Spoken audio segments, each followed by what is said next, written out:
Jay Powell here, of course, the chair of the Federal Reserve.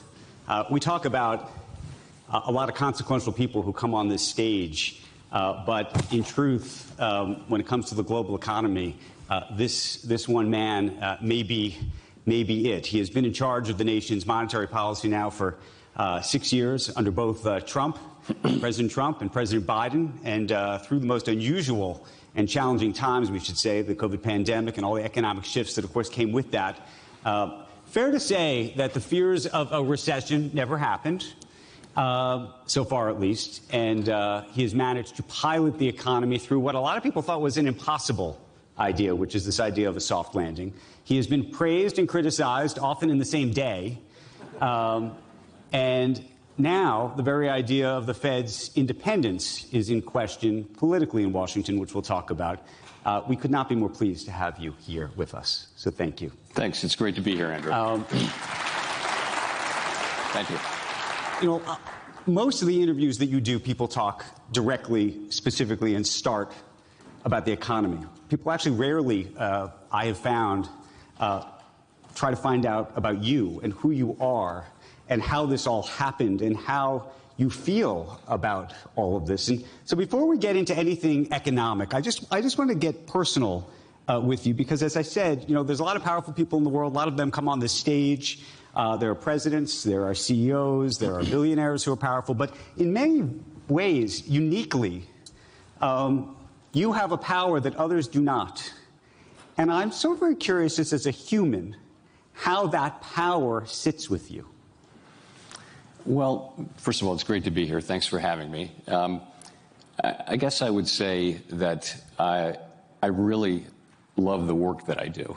And that's the main thing. I like my job. I love my job. It's a great honor to do it. The work is incredibly interesting all the time. And I work at an institution full of highly talented people who are committed to public service. We know that the things that we do really matter for everybody, you know, people and companies. And so I get enormous satisfaction about that. And you know, there's a fair amount of responsibility, but you think about people who run large organizations, it probably feels very much the same. Even when you can just change the dial and it changes everything. So I've been at the Fed for almost 13 years, and I've been chair for 6.5 years, and I'm kind of used to the work that we do and the way we do it and all that. And so I don't experience it as difficult and unpleasant, although you know it can certainly be that. But I just feel I feel lucky to do it, and I basically enjoy the work a great deal. Okay, so explain. Let's just go back in time, though, just to explain a little bit to everybody about how this happened. And it didn't just happen to you. It's something that you wanted. You graduated from Princeton. After Princeton, by the way, you went to Europe, from what I've read now. You have a guitar. Yeah. You were playing music in Paris, including the song "I'm So Lonesome I Could Cry." Could you still play that song? That's not a hard song to play. I could play that song. I can't sing it very well. Did you make anymore. money doing this? No, never. People pay me to stop, actually. And then you come back to the States, and you become a lawyer. Then you go to Dillon Reed. Yeah. And when you're at Dillon Reed, which was an investment bank, just to date the world here, no longer with us. It's been merged into a whole bunch of other places since then. You had a boss named Nicholas Brady, who later on, by the way, becomes the Treasury Secretary. But I'm curious, you're sitting there at this bank, and it was at this bank that you knew that you wanted to do something in public service. Actually, when I was in college, I'm not one of those very mature kids who came out with a plan. I really had one thought. I'd grown up in Washington, D.C. My family was not part of the government and those elite circles, but I had this thought that I wanted to have a life which was mostly in the private sector, but then to do public service from time to time. And I had people like Cyrus Vance and George Shultz, who some of you may remember, in mind. People like that who had great private sector careers. That was the only idea that I had. And so one day at Dillon Reed, I forced myself to get up and walk up the stairs and knock on Nick Brady's giant office, which seemed to me like the Palace of Versailles at the time, given I was working in a broom closet at the time, and say, Nick, if you do anything in Washington, he's a former U.S. Senator. He was close to former President George H.W. Bush. if you do anything in Washington, I'd love to staff you. And he said, that's great, thanks. He asked his assistant to write my name down, and I went back to my broom closet, thinking nothing would happen. But a couple months later, I get a call from Denise Emmett, who says, please come up. And I worked on a project with Nick Brady in Washington. We became friends and colleagues. He becomes Secretary of the Treasury, eventually invites me to go to Washington as an assistant secretary. And honest to God, the point of the story is that little bit of initiative to force myself to get up and, very fearfully knock on his door, thinking he might take it the wrong way. Maybe I wanted to leave the firm or something. And that little bit of initiative, without that, I would not be sitting here. There's no way I'd be sitting here. That is what opened the door to me to do public service at a high level that I hadn't really earned or deserved. So did you ever think, you don't have a PhD? No. So did you ever think that you wanted to go to the Fed? So when I worked at Treasury for 3 years. And I really liked the people at the Fed, people like Don Cohn and Alan Greenspan and many others. I liked it, but I never thought that's where I would wind up. I thought I'd love to come back and serve again in some kind of economic capacity, but I never thought I would be at the Fed. So then what happened was I did a study of the debt ceiling during the 2010 debt ceiling crisis, and I briefed really the Republican House and Senate caucuses and convinced them that they had to raise the debt ceiling, that it wasn't a fake thing, that there really would be a default. And the Obama administration was extremely grateful to me for doing that and nominated me to the Fed. And I've loved it really since I started there. So you never had the sense, there's a guy you probably know who has a sense that your job, he says, it's the greatest job in government. You show up to the office once a month and you say, let's flip a coin, and everybody talks about you like you're a god. Yeah. That is President-elect Trump. I know, yeah.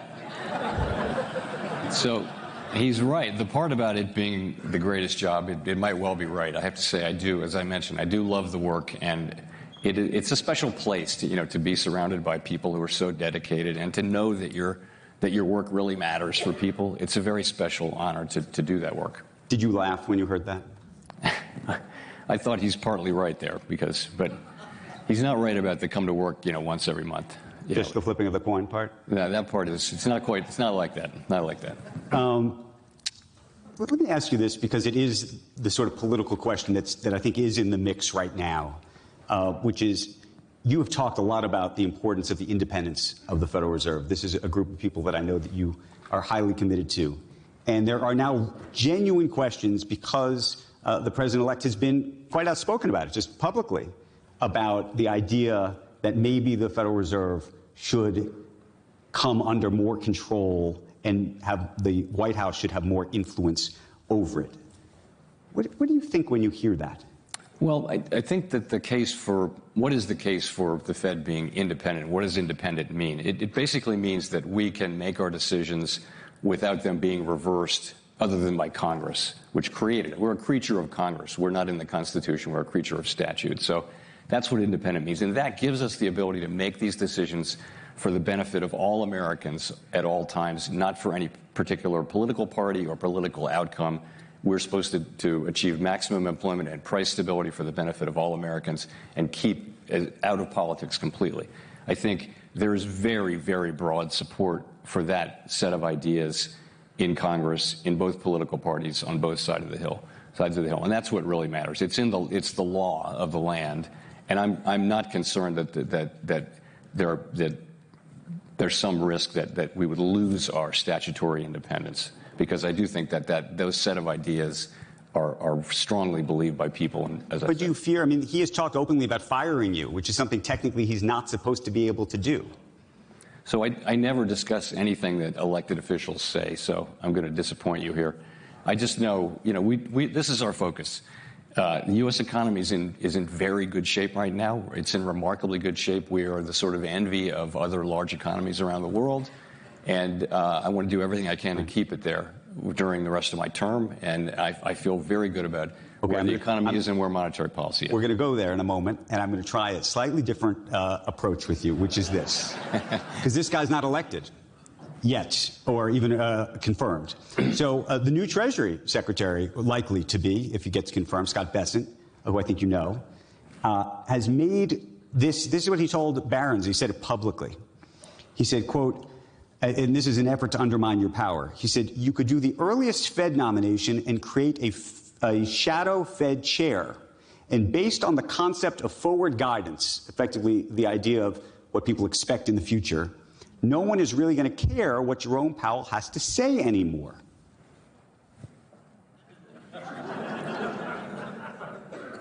What do you think the impact of something like that would be? Do you believe that that's even a possibility in the world? So let me say, I don't think that's on the table at all. There's a set of institutional relationships between the Fed and every administration. I fully expect that we'll have the same general kinds of relationships that we have, institutional relationships, for example, with the Council of Economic Advisors, but most importantly with the Treasury Department. The Treasury Secretary and the Fed Chair have had breakfast or lunch together every week for 75 years. And not more than that, the institutions have to, there's got to be trust and mutual respect and acknowledgement of the different authorities and boundaries that we have, but a very constructive relationship because, in times of crisis, we work much more together under the law. Nonetheless, it's a very important relationship, and I'm confident that we'll have the same kinds of relationsps with the incoming administration. That first lunch, though, is going to be interesting. It's going to be fine. Have you guys talked?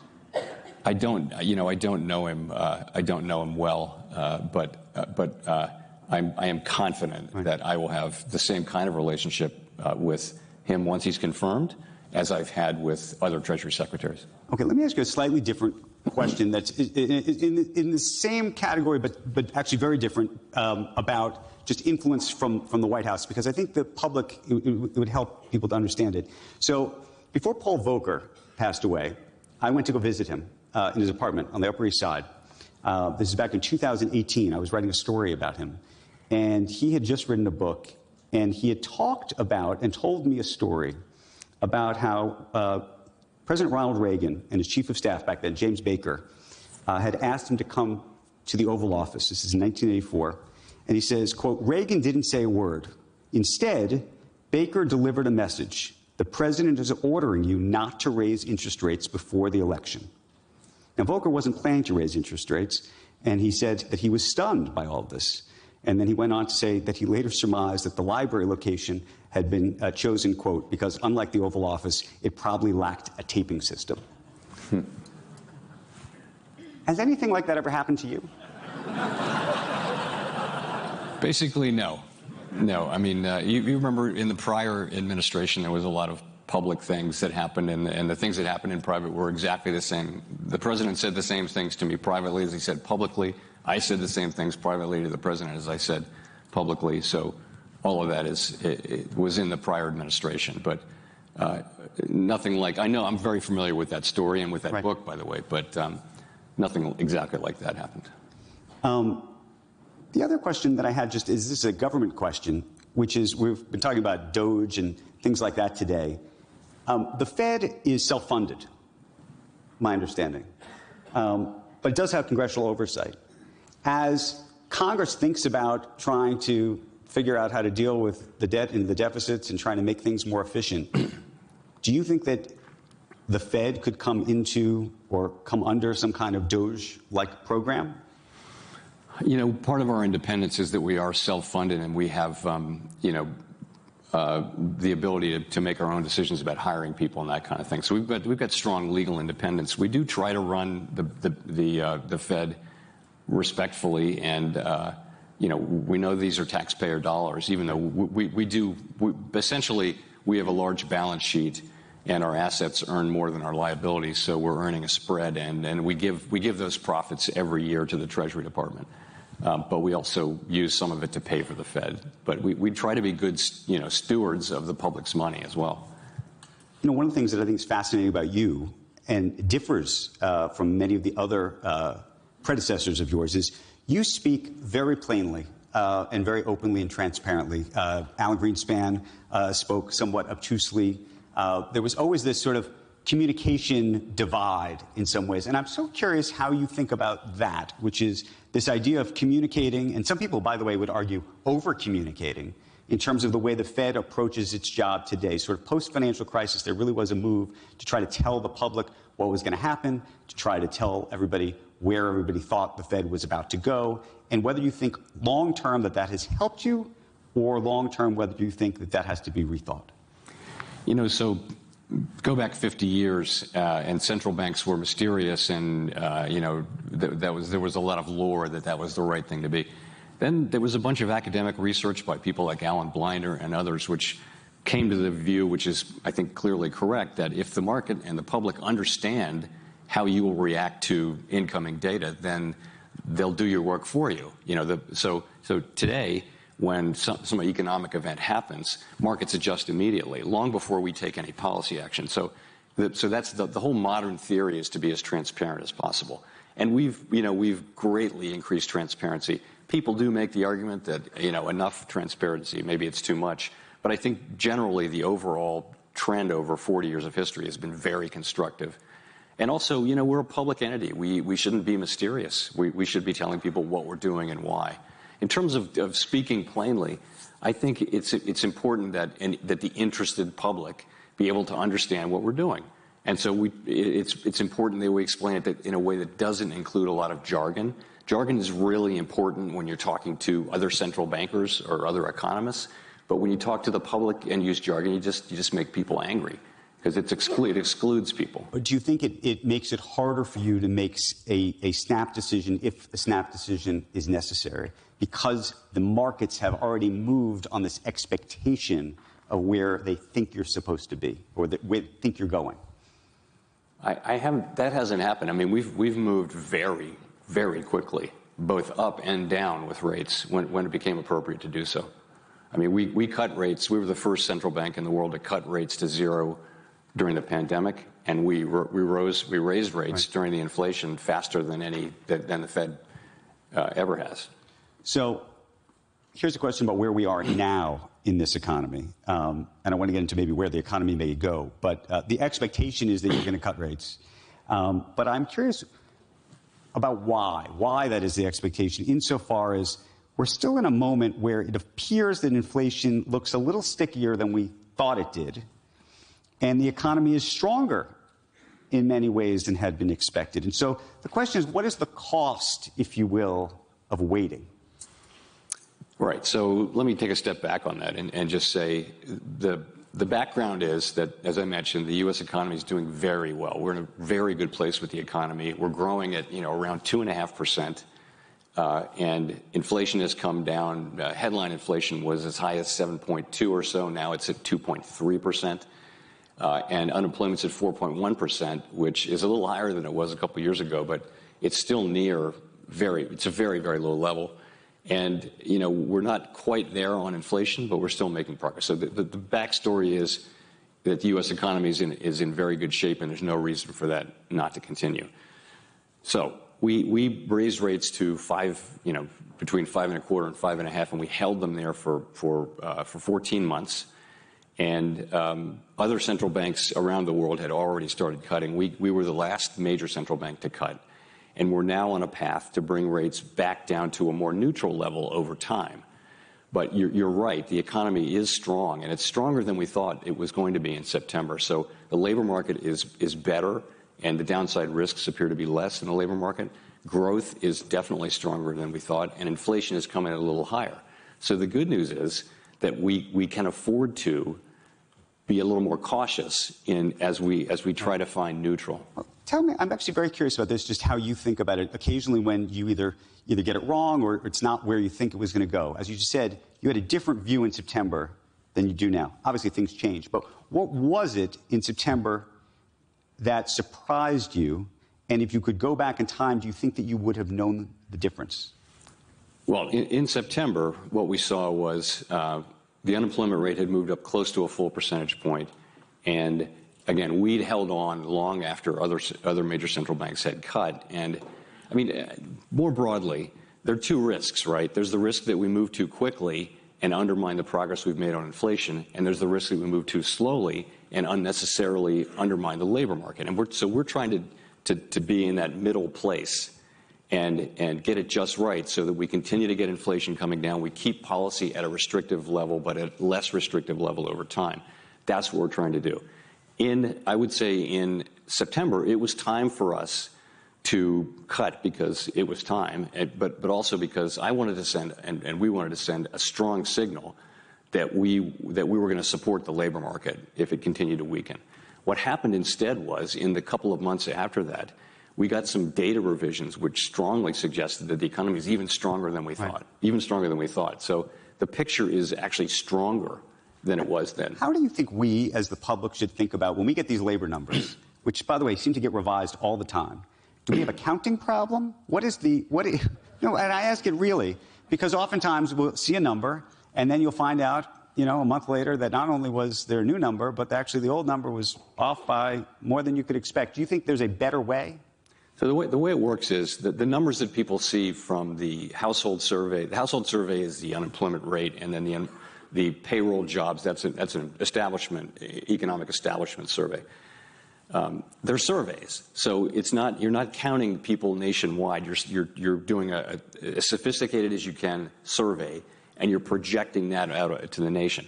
What's happened lately is that survey response levels have come down, and that has probably meant for smaller groups of people, and that means there's more volatility. There's been more volatility in the revisions. So you've seen a lot of months in which a job number comes in and then it gets revised down the next month, and that's typical when the unemployment rate is going up. The labor market data is among the best data that we get. We do eventually, the Fed doesn't do this kind of data, but it eventually gets down to counting people and tax records and things like that. But the first numbers that you see are survey-based, and they're going to be a little volatile.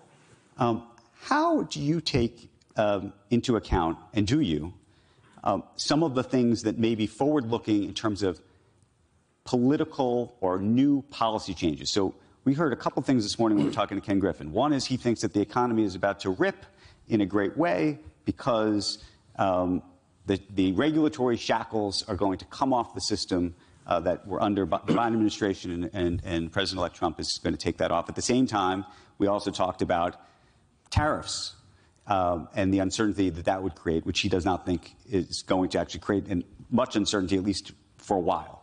How do you, sitting in your seat, think about those things? So like all forecasters, we have to kind of make a guess at this point about what's going to mean for the economy. But let's take tariffs. Here's what we don't know about tariffs. We don't know how big they'll be. We don't know their timing and their duration. We don't know what goods will be tariffed. We don't know what countries' goods will be tariffed. We don't know how that will play into prices. What will be the transmission into prices? We don't know how people in the markets and in the economy will react to that. And we don't know whether other countries will retaliate. So that's the list of things that we don't know. It's a partial list of the things we don't know. So we can't really start making policy on that at this time. That is something that lies well into the future. We have to let this play out. We literally don't know all those things. The main thing we don't know is all the other things that will be happening in the economy in 6 months or a year when this starts to matter. So what are we doing? We're modeling this. We're looking at it. We're evaluating it. We're observing. But the decisions we're making right now are not about that. They're about what's happening in the economy now. Similar answer in terms of immigration. And the reason I asked about immigration is, the CBO has calculated that if there's one force in the economy today that could be a major boost or not to the GDP, jobs, tax revenue, lowering the deficit, all of it, seems to be about higher net immigration. So let me say, for both trade and immigration, the Fed has no role in that policy. We don't have an institutional view on the right level of tariffs or the right level of immigration. It's just not our job. That's the job of elected people, and we don't comment on the decisions they make for whatever reasons they deem appropriate. We don't comment on that. But I can tell you, there was a great deal of significant wave of immigration. It's now the level of immigration has come way down in the second half of this year as the Biden administration changed its policies. Right. It's true that a lot of people came in and they went to work, and that was part of why the GDP growth was so high in 2023, was a wave of people coming in and doing more work and spending money. I know the dollar is the Treasury's department, so I'm not going to ask you about the dollar per se, but I am curious, just because it relates to tariffs, there has been this sort of speculation around tariffing countries, BRIC countries, that may be trying to build their own currency. And long term, if you're just to think out a long time, the idea of the U.S. as a reserve currency relative to somebody else creating their own, is that something that concerns you?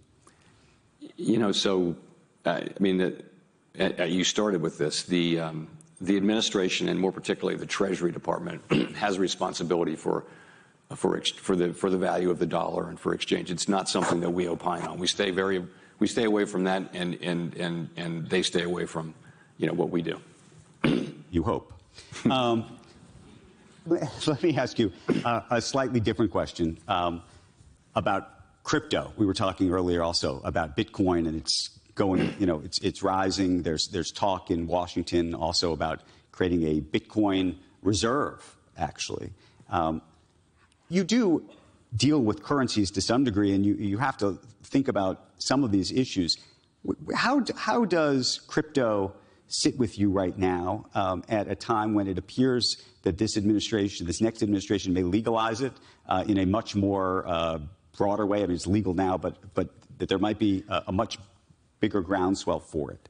So from the jobs that we have, what's relevant is really two things. One is just, you know, what role should crypto assets be allowed to play in the banking system? We try to keep the banking system safe and sound. We regulate and supervise banks, and we would want the interaction between the crypto business and the banks to not to threaten the health and well-being of the banks. That's thing one. The other one just is, to the extent anybody's doing that through a bank, we would want the public to, if people are buying, you know, crypto products and things like that, there's sort of a consumer protection aspect of it. But they should need to understand exactly what it is and that sort of thing. But we're not, you know, we don't regulate it directly, and we don't have that big of a role. Would you ever own it yourself? I'm not allowed to. You're not allowed to? No. One of the big issues coming up is going to be taxes in the budget. We talked about DOGE and all of this. One thing that you have spoken out quite emphatically about is debt and deficits. You've been doing that now for a very, very long time. What is, in your mind, the tipping point for the debt and the deficit? In that, you know, for a very long time, I go back to thinking of 2010 or 11. I read some of the speeches you were giving back then, and thinking about Simpson Bowles. And at that time, people talked about the debt deficit. We're at a tipping point. If we don't deal with it immediately, you know, we're on a knife's edge. We're going to tip over. And here we are in 2024, and we haven't tipped over yet. In between that, there was this whole MMT idea that somehow we could just spend money wildly, and that would be fine, too. And I'm not sure that's gained too much traction either. Maybe it's been undone. But what do you worry about as the tipping point for all of this? So you're right. I did work on fiscal policy issues before I came to the Fed. But at the Fed, you know, we don't have oversight over fiscal policy. Quite to the contrary, Congress has oversight over us. So I would limit myself to saying this, that the U.S. federal budget is on an unsustainable path. The debt is not at an unsustainable level, but the path is unsustainable. And we know that we have to change that. We've got to get back so that revenues and spending are in better alignment.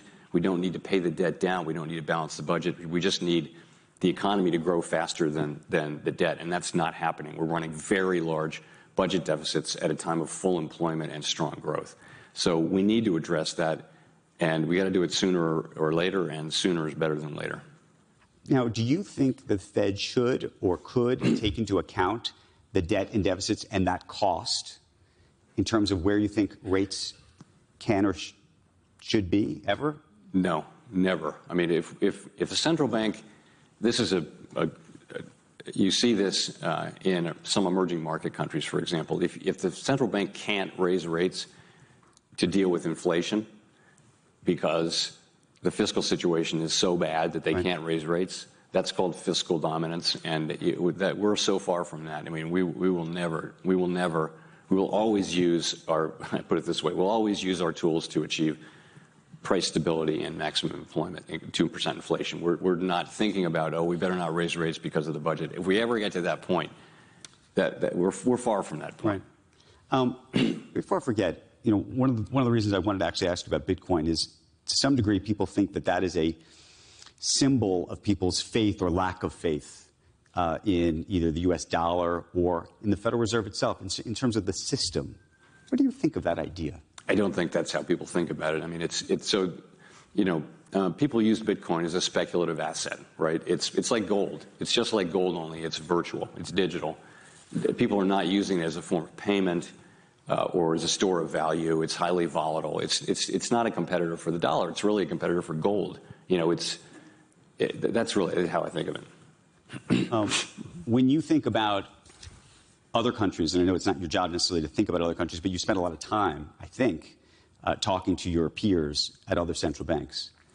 What are you most concerned about? Are you most concerned about the economy in China right now? Are you most concerned about Europe? Take us around the world. There, as good as things are in the United States, of course, there are always risks. And certainly geopolitical risk is very elevated around the world with Ukraine and the Middle East and, kind of very weak growth in places like China. That's all out there. I think domestically, we do see low and moderate income people under some economic pressure. If you read, for example, or listen to the earnings reports from some of the retailers who deal a lot with low and moderate income people, they will uniformly say that people are under pressure. They're very much price shopping and that kind of thing. So that's the aggregate numbers for the U.S. are really good, but we see pressures there in the lower income spectrum that we didn't see 2 years ago after the pandemic, when people came out with really significant amounts of savings. One of the, when we came up, and I don't know if you got a chance to see the video, we were talking, one of the big things was vibe session, this idea of how people think, the vibe about the economy. And I think the vibe had a lot to do with actually the result of the election. And I'm curious how you think about this question, about inflation. A lot of people were saying, well, it is this past administration's fault, the inflation problem. Some people said it was your fault. Some people said it was how much money Congress appropriated during the period of COVID. How do you actually think about it yourself? Look, we shut down the world economy partially, and there was a global outburst of inflation. There was a time when there wasn't a single country in the world that had 2% inflation. It was everywhere, okay? And what was it because? It was because of a lot of pent-up demand. It was certainly because of very strong fiscal support and low rates. All of those things contributed to inflation everywhere. And now it's, if you look at, I could show you a graph of 10 countries, and they all look like that. And I'd say, which one is the United States? You wouldn't be able to, you'd have a 1 in 10 chance of guessing. So I think that's what happened. And, the good news is, in the case of the United States, we're back to a much better place. But I will say, people are unhappy because the price level is higher. Right. You can tell people that inflation has gone down, which is the change in prices, but that doesn't matter to people who are paying 10, 20% more for the important things in their lives. You are known to spend a lot of time talking to folks in Congress privately. Folks like Fetterman, by the way, love you, apparently. I'm curious what you think the state of financial literacy is in Congress today. So like anything else, it's mixed. There are people who are very knowledgeable, and they tend to be the ones in responsible positions on the important committees. And there are people who, there's so many things to be an expert on when you're a congressman or a senator. Think of the breadth of the things they have to know about. Defense, it's endless. So it's not surprising that most of them are not, a good number of them are focused on the economy and, monetary policy and things like that. But many of them are focused on other things, as you would expect. We are out of time, but before we go, I am told that you have a special talent. I don't know if the public knows about this special talent, but I thought since we're here, we should try it out, which is that apparently you can repeat sentences backwards, famously. Ever since I was a little kid, I was able to see, and just for standard vocabulary words, I can see it in my head spelled forwards and backwards. I started pretty much any word, as long as it's not 12 syllables, and I started doing that for friends when I was about 10 years old, and they were like, "What is that?" So I would write it down. So I can just see and I'm not as good as that I used to be, but I can literally see the word forward and backward in my head, and I can spell it backwards. Like your word in a So if I give you a sentence, can you do the whole sentence backwards? I could do each word. I can't do the whole sentence. So the sentence I had written down, this was Bernanke in 2008. It may be too long for you, though. If we don't do this now, we won't have an economy on Monday. I'll do economy, inamos.